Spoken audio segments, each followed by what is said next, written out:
Even if you have never read a single word of Franz Kafka's writings, his name might sound familiar to you. His works have unsettled readers, spark endless interpretation, and given rise to the term Kafkaesque. But Kafka's stories are not just literary creations, they reflect emotions and experiences that feels strikingly relevant even today. Who was Kafka? What does Kafkaesque really mean? And why do his century-old writings still hold such power? These were the questions that first pulled me into his world. The deeper I delved into his work, the more I saw pieces of myself in the strange. Who was Kafka? Franz Kafka was born in 1883 in Prague, which was then part of the Austro-Hungarian Empire. Now this is Republic. He came from a middle-class Jewish family and wrote in German. Yet his identity remained layered and conflicted throughout his life. Kafka grappled with a deep sense of alienation caught between languages, cultures, religious expectations, and the demands of his authoritarian father. By the day, he worked as a lawyer for an insurance company, navigating the rigid structures of bureaucracy. By night, he poured his emotion into his writing, creating stories to capture the anxieties, isolation, and absurdity of modern existence. His relationship with his own work, however, was complicated. He once insisted that everything he left behind should be burned, unread. Luckily, his request was ignored, allowing his work to shape literature and the way we understand existential dread. Story of Kafka's leaked manuscripts. Franz Kafka passed away in 1924 at the age of 40 due to tuberculosis. In his final days, he instructed his closest friend Max Brod to destroy all of his unpublished manuscripts. Had Brod obeyed his request? No.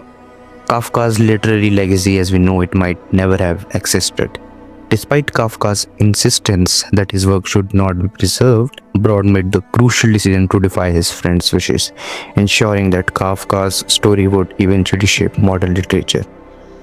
Kafka desired to have his writing destroyed stemmed from his intense self-doubt and the belief that his work was incomplete. He was notoriously critical of his own writing and frequently questioning whether his stories were fit for publication. He often saw them as imperfect, unfinished, and unworthy of public recognition. His instructions to Brod reflected a deep-rooted fear of failure, anxiety that his works were too raw, too personal, and too flawed to be shared with the world. If it profoundly tragic that Kafka never got to experience the understanding, love, and recognition he longed for. His life ended with a lingering sense of failure, unaware that his stories would one day be celebrated as masterpieces. The birth of Kafkaesque. The term Kafkaesque has come to define situations that feel surreal, irrational, and suffocating, often tied to bureaucratic chaos or an overwhelming sense of powerlessness. What makes this concept so striking is its universal relevance. Kafkaesque is not just a word, it's an experience, a frustration that comes from dealing with systems that are too convoluted, too detached, and too vast for any individual to truly navigate or control.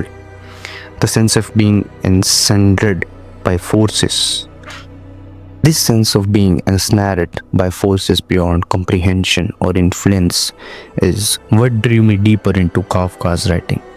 In my own life, I have encountered the strain of maneuvering, though intricate systems, whether in education, social structure, or personal connection, that always seemed just out of reach, operating beyond my ability to fully grasp or change. Now, let's talk about his major works. The Trial 1925. Let's talk about some of the major works of Franz Kafka. The Trial 1925. Joseph K. is suddenly arrested without explanation and finds himself lost in a confusing, endless legal system. His struggle to understand what's happening reflects the author's own feeling of frustration and powerlessness. and facing overwhelming faceless institution. The Metamorphosis 1915.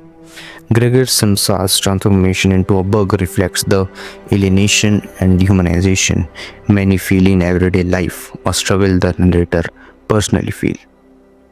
Last one is The Castle.